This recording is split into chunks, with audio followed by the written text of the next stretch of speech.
fomos chamados por Deus para sermos reparadores de brechas. Alguém sabe o que significa ser um reparador de brechas? Já ouviu esse termo em algum lugar? Sabe do que se trata? Quem sabe? Levanta a mão. Quem não sabe? Amém. Poucas pessoas sabem. Quem sabe? Mais alguém? Não? Então eu vou explicar rapidinho. O que é ser um reparador de brechas? Na antiguidade, nós vemos que as cidades, elas eram protegidas por muralhas, né? Então tinham-se muros muito grandes e era uma maneira de proteger aquela cidade contra os invasores, os inimigos, enfim. Então a muralha, ela representava uma proteção. Só que, eventualmente, vinham inimigos, né, tinham guerras, muito naquela época, ainda tem, né, ainda até hoje, mas não tanto, mas naquela época, há uns anos, muitos anos atrás, tinham muitas guerras. E quando essas guerras aconteciam, essas muralhas, elas ficavam cheias de buracos, cheias de furos, porque era tiro, era flecha, enfim. Então, elas ficavam totalmente parecendo uma peneira, resumindo a história. E aí, entravam os reparadores de brechas, que eram as pessoas que vinham, depois da guerra, essas pessoas tinham a incumbência de ir lá e reparar as brechas, ou seja, ir lá, colocar um cimento e restaurar. E tinha que ser um trabalho muito perfeito, porque se tivesse um buraquinho, por menor que fosse, tipo, o reparador não... é só um buraquinho. É naquele buraco que podia o inimigo vir e pegar uma flecha, atacar, e naquele buraco entrava. Então, a cidade ficava fragilizada. Então, a obra do reparador tinha que ser uma obra perfeita. Imagina a cidade de São Paulo, com aquela buraqueira, não é, que a gente anda por todo lado. E aí, o que normalmente acontece, né? A reparação, muitas vezes, não é feita lá com um produto muito boa qualidade, né? Não é feito de uma maneira adequada. E aí, o que acontece depois? Piora a situação. Não piora? Porque aí o rombo aumenta, porque a reparação daquela brecha não foi feita adequadamente. E aí, nós vamos ver, dentro da palavra de Deus, lá no livro de Isaías, é um texto, tá? Eu vou ler com vocês, mas nós vamos ver que Deus nos chama de reparador de brechas, ou seja, para reparar as muralhas, os buracos que estão sendo feitos, né? Primeira pergunta, antes da gente ler, vocês se relacionam com pessoas? Vocês têm o hábito de conversar, de se relacionar, família, enfim, igreja, trabalho, vocês se relacionam? Sim, legal. Então, tem muralha nas nossas vidas, porque nós estamos constantemente, através dos relacionamentos, ao longo do tempo, nós estamos sujeitos a ofender a muralha de alguém, a lançar uma seta, ou sermos ofendidos, ou as circunstâncias da vida, do dia a dia, muitas vezes vêm para causar buracos nas nossas muralhas, nas nossas fortalezas, e o diabo está de olho nisso. Ele quer ver esses buraquinhos, porque quando ele encontra um buraquinho, por menor que seja, ele vem lá e ele vem para destruir, para matar e para roubar, que é o que a palavra fala. Então, olha que papel, que propósito, o qual Deus confiou ao seu povo, de ser um reparador, de reconstruir os buracos das muralhas, das nossas muralhas pessoais e das muralhas da sociedade, da humanidade, aonde estivermos. Lá em Isaías 58, versículos 2 e 3, Deus está falando aqui de um povo, lá na época do profeta Isaías, mas que a gente pode olhar, porque tem muita semelhança com o que a gente vê hoje na igreja. Olha que interessante, a partir do versículo 2 fala, Deus falando, mesmo neste estado, ainda me procuram dia a dia, tem prazer em saber os meus caminhos, como povo que pratica a justiça e não deixa o direito do seu Deus. Perguntam-me pelos direitos da justiça, tem prazer em se chegar a Deus, dizendo, versículo 3, por que jejuamos nós e tu não atentas para isso? Por que nós afligimos a nossa alma e tu não o levas em conta? Eis que no dia em que jejuais, Deus respondendo, cuidais dos vossos próprios interesses e exigis que se faça todo o vosso trabalho. Versículo 5. Seria este o jejum que escolhi?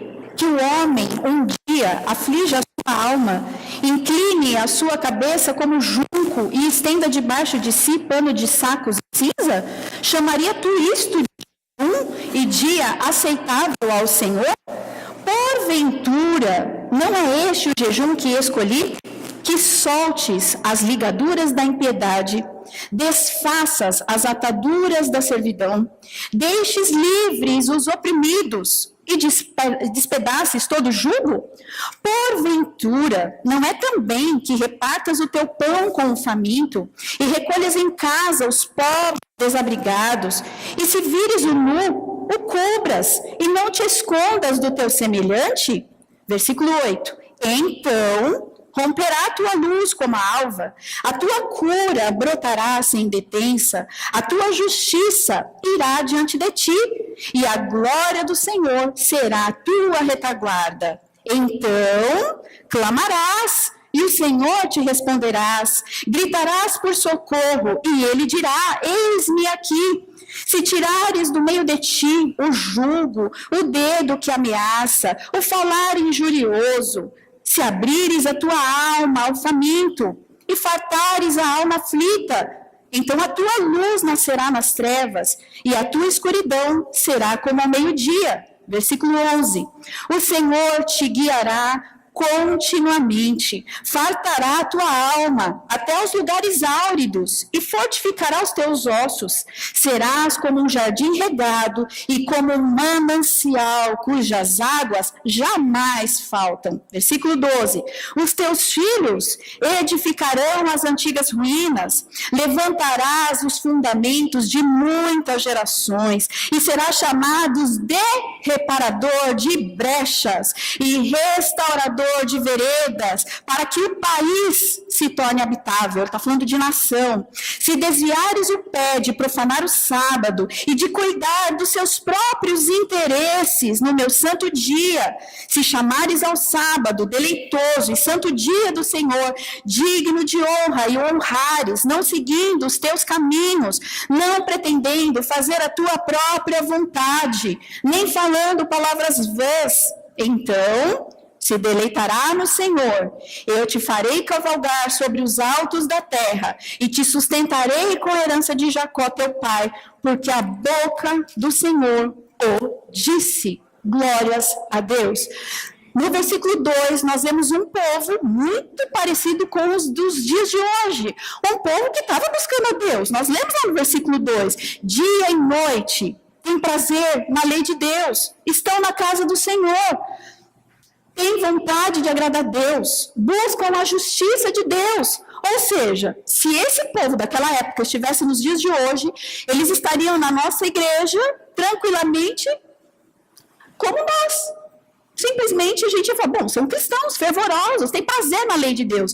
Mas Deus começa a dizer que Deus não estava se agradando deles. Por quê? Eles estavam na igreja todo domingo, tinham prazer na lei de Deus, porque Deus estava vendo o coração deles.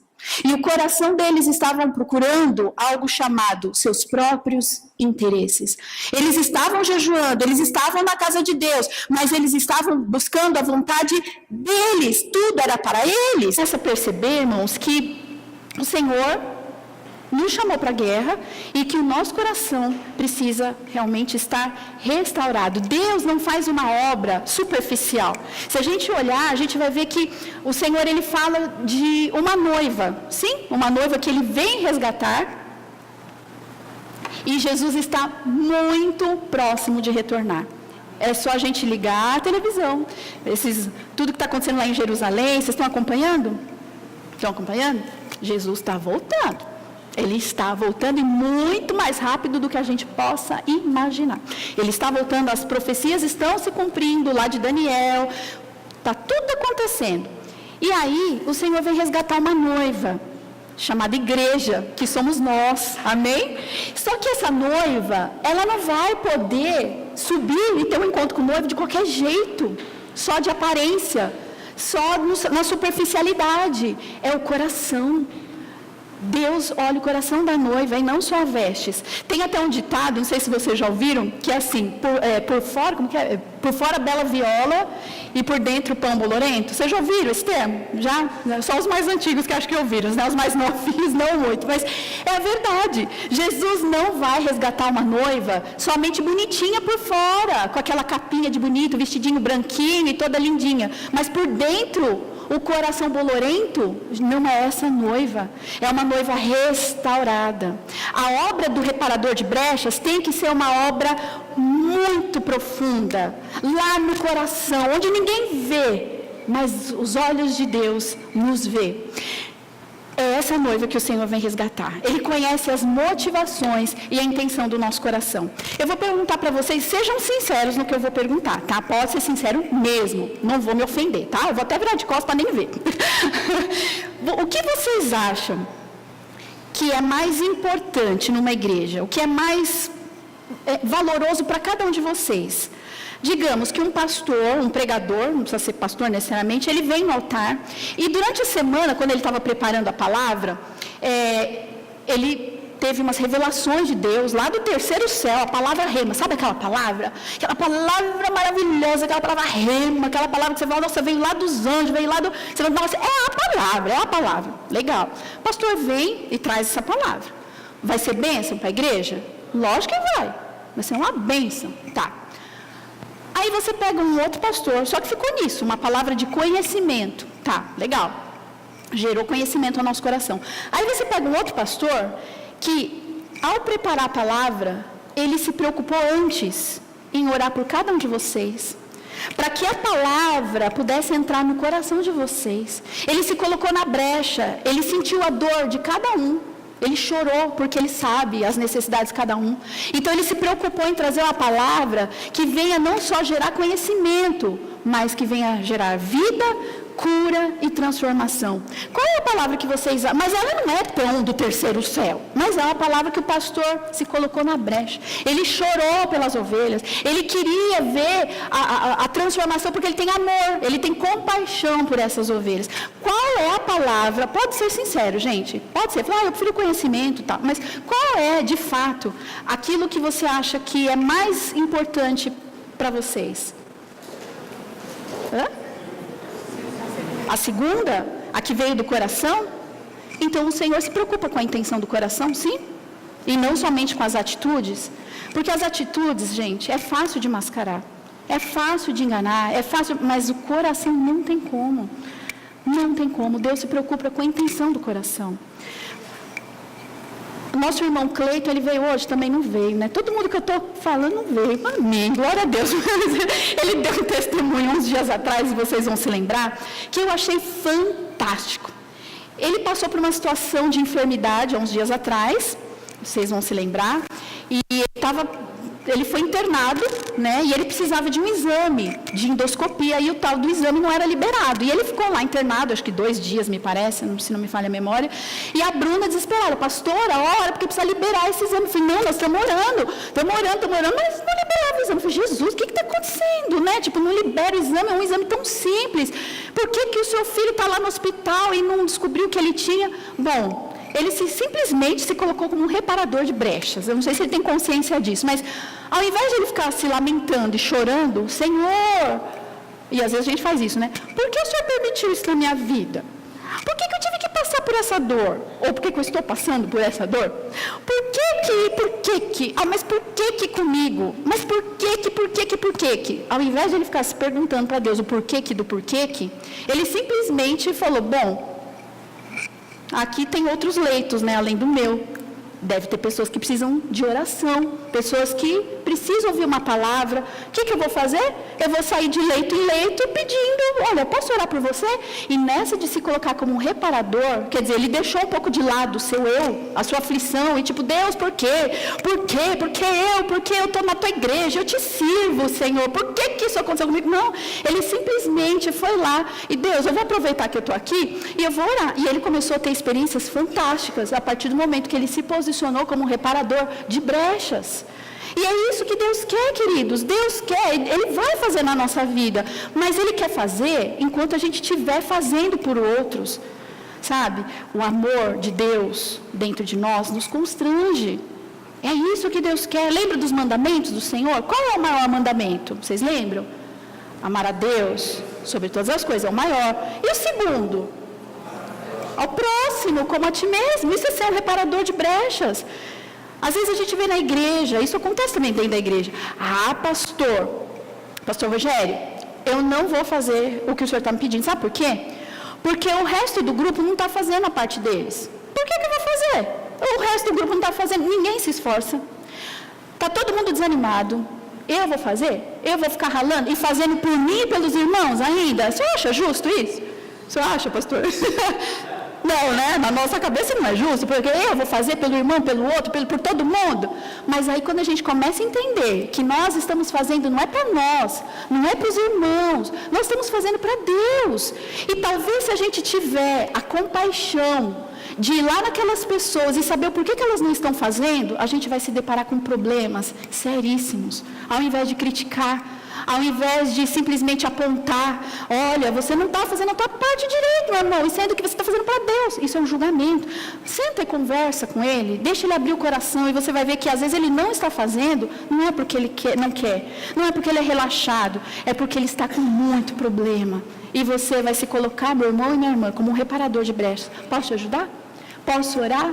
Enquanto você não tiver condições, eu vou carregar o meu fardo e o teu. Eu vou carregar, eu vou fazer por você, o meu e o teu. Te ajuda? Obrigada, irmão. Amém. É isso que Deus quer de nós. E não pessoas acusadoras, apontadoras, julgadoras, mas pessoas que se coloquem. Isso vai a nível pessoal, a nível família, a nível nação, porque você vê lá no versículo 12, que olha a seriedade, ele fala, os teus filhos edificarão as antigas ruínas, levantará os fundamentos de muitas gerações e será chamado reparador de brechas, restaurador de veredas, para que o país se torne habitável. Queridos, quantas pessoas, às vezes, fogem do país por causa da crise, por causa de tantos problemas, querem fugir, abandonar o barco. Eu já pensei isso também. Confesso.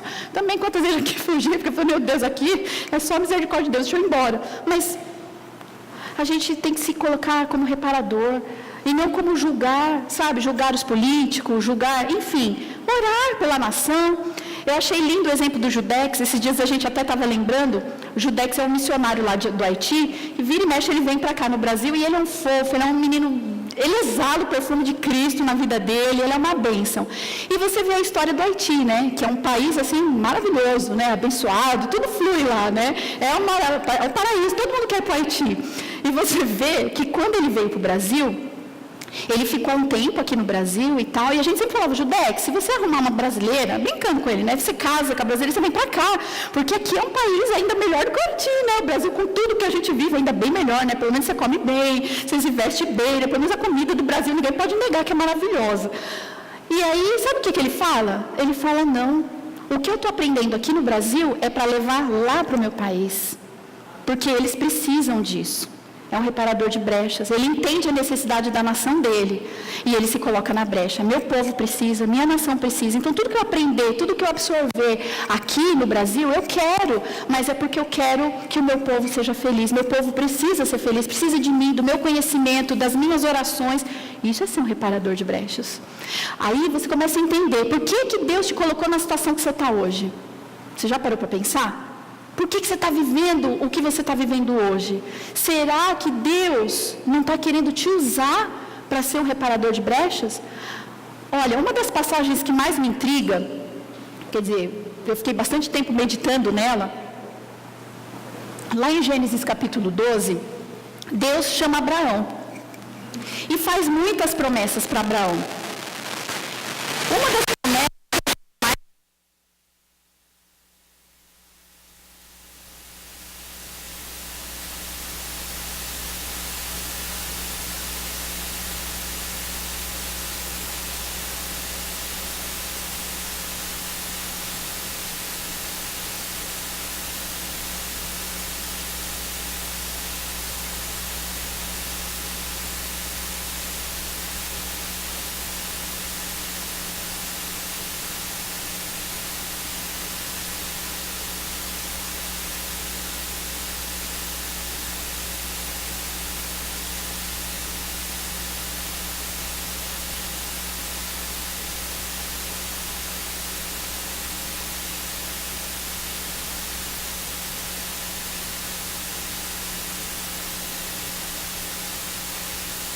também. Alô? Alô? Agora sim. Então, e nessa passagem de Abraão, olha que interessante. Deus chama Abraão e faz uma promessa para ele. Abraão, sai da tua terra, da tua parentela, você vai para o lugar onde eu vou te enviar e sê tu uma bênção. Olha que interessante. Não sei se vocês já repararam. Deus não falou para Abraão que tudo seria uma bênção. Deus falou para ele ser uma bênção. Deus não falou para ele, olha, o lugar que eu vou te mandar vai ser tudo perfeito, vai ser uma bênção, vai ser tudo lindo. Não. Deus falou, você vai ser uma bênção. Ele estava querendo dizer, você vai ser um reparador de brechas. Eu vou te colocar em lugares que vão ser lugares não tão bons assim, não tão agradáveis, mas você vai fazer a diferença. E diante disso a gente começa a ver, queridos, que em todos os níveis da nossa vida familiar, do nosso próprio coração, existem muralhas abertas, buracos que precisam ser restaurados, onde nós mesmos somos colocados por Deus para sermos os reparadores dessa brecha. A nível de coração, vamos falar de perdão, que eu sei que é uma coisa que pega bastante na vida de muita gente. Uma coisa que eu acredito que até um entendimento errado que as pessoas têm, né? Ai, Senhor, agora o Senhor é Deus na minha vida e eu quero que o Senhor lance no mar de esquecimento o meu passado. Não tem como. Não tem como. Lançar o pecado, sim. Jesus, ele perdoa os nossos pecados e lança no mar de esquecimento. Mas o nosso passado não tem como mudar. Ele já aconteceu. O que Deus quer fazer por meio de Jesus é restaurar o nosso futuro. É usar o passado para reconstruir o nosso futuro. Fazer dele um manancial. E o Senhor tem o poder de fazer isso. De nos trazer um novo e vivo caminho diante de nós. Ele tem esse poder e ele quer fazer isso. Mas não tem como apagar, não tem como esquecer e mudar o passado. A gente vê que tem muitas pessoas que têm dificuldade de perdoar, de liberar perdão, enfim, de perdoar, de pedir, seja ela o ofensor ou o ofendido. E é isso, a gente vê que é uma brecha nessa muralha, porque nossas orações não são ouvidas. Nós também pecamos. E quando as pessoas nos ofendem, nós temos que ter o coração perdoador. Nós vamos ser constantemente bombardeados e nós também vamos ofender outras pessoas. Então, queridos, nós precisamos olhar para dentro de nós. Qual é a nossa dificuldade? Por que nós temos dificuldade de pedir perdão? Por que nós temos dificuldade de liberar perdão? Vamos olhar para os nossos corações. Será que a gente está sendo realmente pessoas misericordiosas, pessoas que se colocam realmente na condição de reparadores? Porque nós também pecamos. Se a gente olhar Jesus, o tanto que Ele nos perdoou, a gente não merecia nada, absolutamente nada. Nós somos pecadores e pecamos todos os dias. E nós queremos o perdão de Deus. Por que não liberar o perdão? Por que não perdoar as pessoas que nos ofendem? E a gente começa a ver que o nosso coração, muitas vezes, está tão contaminado, tão cheio de buracos, de situações, e a gente quer ir para a guerra, dessa maneira. Cheio de ofensas, marido e mulher, na escola, no trabalho. A gente não tem a clareza de chegar nas pessoas e ser sincero, falar, olha, eu estou ofendido com você. Por quê? Por causa disso. A gente prefere passar uma maquiagem por cima. Deixa o tempo passar. O tempo não passa, o tempo não cura. O que cura é nós abrirmos o nosso coração diante do Senhor, confessarmos os nossos pecados uns aos outros, para que haja cura. É o que diz a palavra do Senhor. Nosso coração tem que ser pacificador. Eu não estou falando para vocês que, às vezes, a gente tem algumas situações familiares, enfim, que precisam ser liberadas, perdão, e às vezes amigos, alguém que está perto de nós, é fácil de conviver, enfim, faz parte do teu convívio, chega nessa pessoa, se você foi o ofendido, pede perdão. Mas eu que fui ofendido, pede perdão. Pede perdão por você ter deixado a ira entrar no teu coração. Você vai ver que o ofensor vai se te quebrantado, porque o amor cobre multidão de pecado. Você fala, puxa, eu ofendi a pessoa e a pessoa que vem pedir perdão para mim, meu Deus, sabe? O diabo fica confuso, fica muito confuso. E aí a gente começa a quebrar muitas cadeias, muitas barreiras na nossa vida. Se é uma pessoa que não faz parte do teu convívio, pastor, é inviável, não tem como pedir perdão. A pessoa mora longe, a pessoa está distante, não tem como, tá? Mas você pode se arrepender diante de Deus, pedir perdão por aquela situação e falar, Senhor, cuida daquela pessoa, guarda o coração daquela pessoa, que ela encontre o caminho dela e que o Senhor permita esse novo e vivo caminho para mim, que eu possa te servir nessa área, que meu coração seja cada vez mais perdoador. Não tenho como apagar lá atrás, mas eu tenho como reconstruir daqui para frente, sabe? E às vezes acontece muito isso dentro de casa. Queridos, uma outra coisa também, é muito importante a gente ver aqui, eu falo assim, tem que pedir perdão a cada 2 minutos. Gente, também não é assim, o nosso coração, ele também tem que ser um pouco pacificador, porque normalmente as pessoas vão nos ofender, mas se tudo que vier, a gente tiver que pedir perdão, liberar perdão, já pensou marido e mulher? Eu e o pastor, lá cada 2 minutos, amor, me perdoe, viu? Me perdoe, eu fiz isso, eu não queria. Tá? Amor, me perdoe. Sabe aquele dia lá atrás? Tá bom, perdoe. Amor, perdoa de novo. Por quê? Porque eu sou falha, eu vou pecar toda hora. E a cada 2 minutos ir lá e pedir perdão.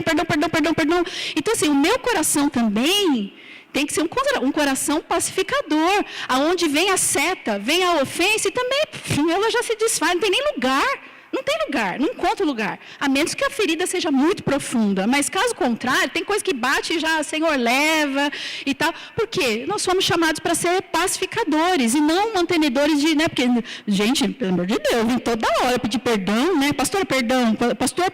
Ou então eu para vocês, meu irmão, perdão. Eu já aproveito para pedir perdão para todo mundo, tá?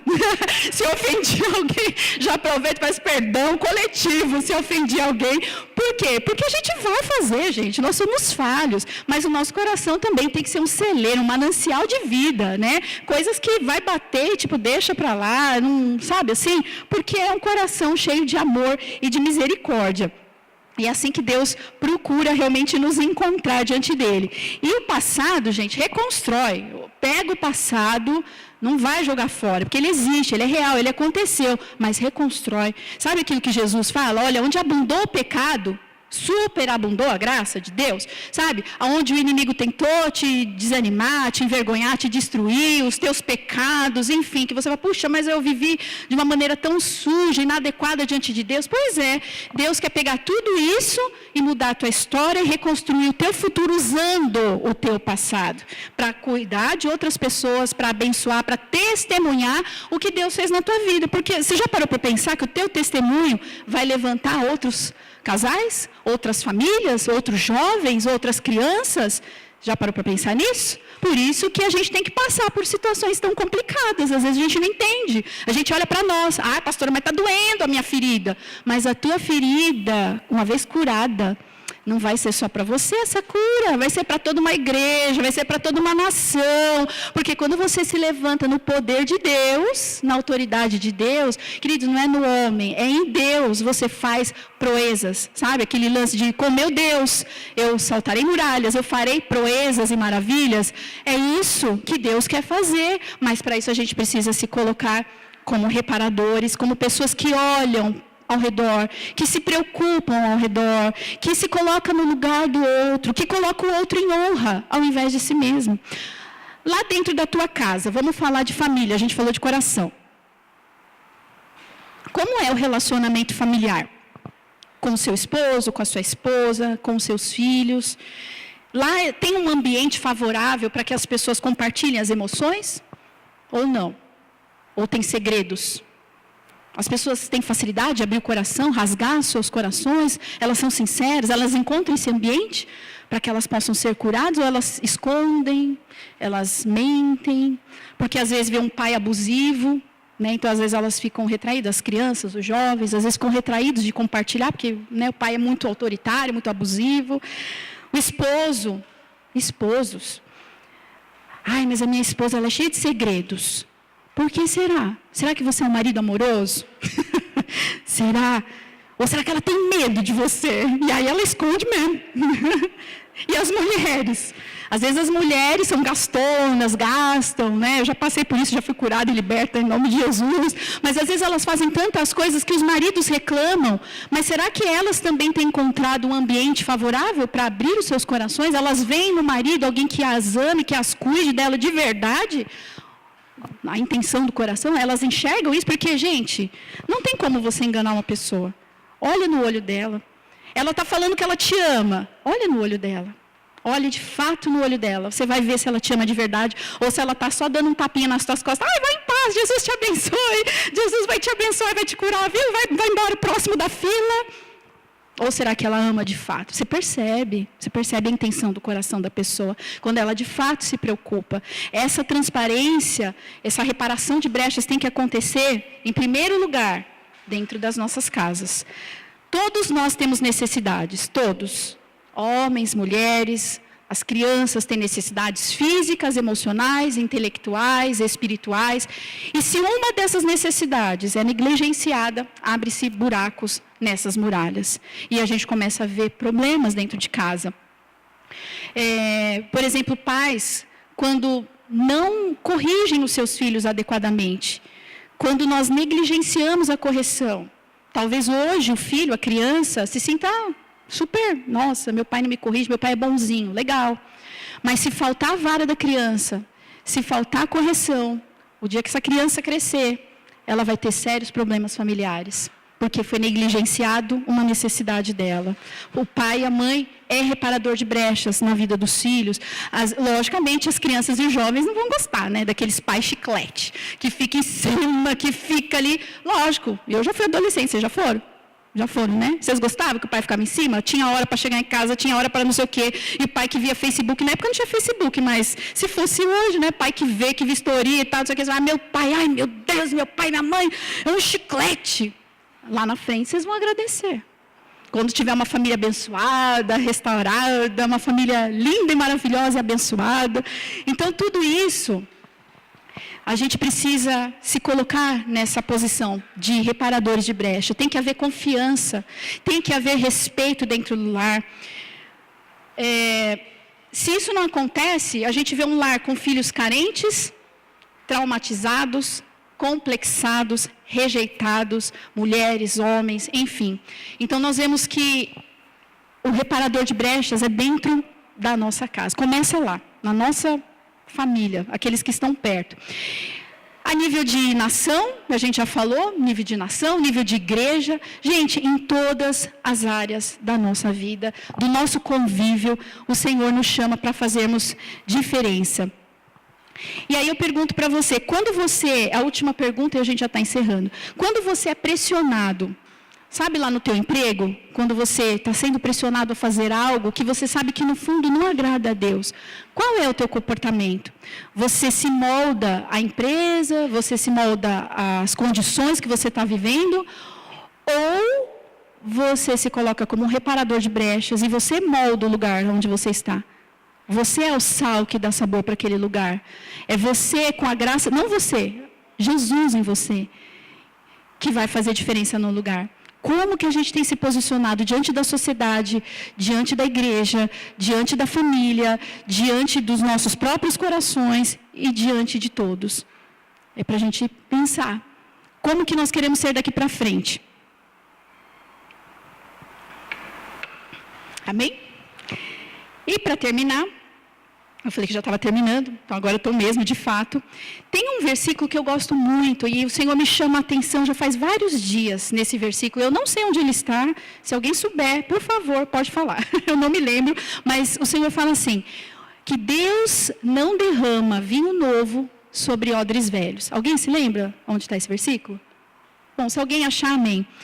O que Deus quer dizer com ele não derrama vinho novo sobre odres velhos? Significa que Deus tem muitas coisas. O vinho novo representa o melhor de Deus, as grandezas de Deus, as promessas de Deus. E Ele tem grandes sonhos para essa igreja aprisco, para os membros da igreja aprisco. Ele tem grandes promessas. Mas Ele só vai derramar esse vinho novo sobre odres novos, corações novos. Se você olhar antigamente, o povo quando andava pelo deserto, eles punham um vinho, né, dentro de odres que eram feitos de couro, né, de animais, e o vinho novo, vocês sabem que ele é muito fermentado, né, então ele é muito forte, ele é muito ácido. E se ele fosse colocado num odre velho, já que meio laceado, esse odre se rompia e o vinho se derramava. Não tinha estrutura para segurar aquele vinho. Por isso, o odre, o recipiente tinha que ser novo, porque ele é forte, ele tem muita elasticidade. Isso quer dizer que Deus vai derramar nas nossas vidas tudo o que Ele tem prometido, as promessas de restauração, um novo para 2018, Ele vai derramar. Mas Ele precisa preparar os nossos corações. Ele precisa restaurar os nossos odres. Eles precisam estar muito bem fundamentados em Cristo Jesus. Porque senão, se Ele derrama o vinho novo, do jeito que está o nosso coração, sabe o que vai acontecer com o vinho novo? Ele vai derramar tudo e não vai servir para nada. Mas se o nosso coração estiver bem restauradinho, na hora que o vinho novo vem, eita, coisa boa. Vai abençoar muitos. Diga. Mateus, rapidinho, gente, rapidão, porque esse versículo é muito bom. Mateus 9, 17. Vamos lá. Mateus 9, 17. Quem leu pode ler. Quer dizer, quem achou pode ler. Pode ler, Zeca. Ah. Saiu da tela. Tem problema. Quem achou e quiser ler, se for o Zeca ou qualquer outra pessoa.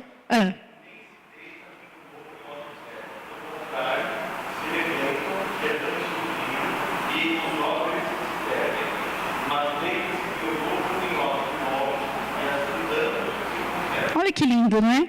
Tremendo, né? Jesus é muito sábio. Não se põe vinho novo em odres velhos. Do contrário, eles se rompem e derramam o vinho. E os odres se perdem também.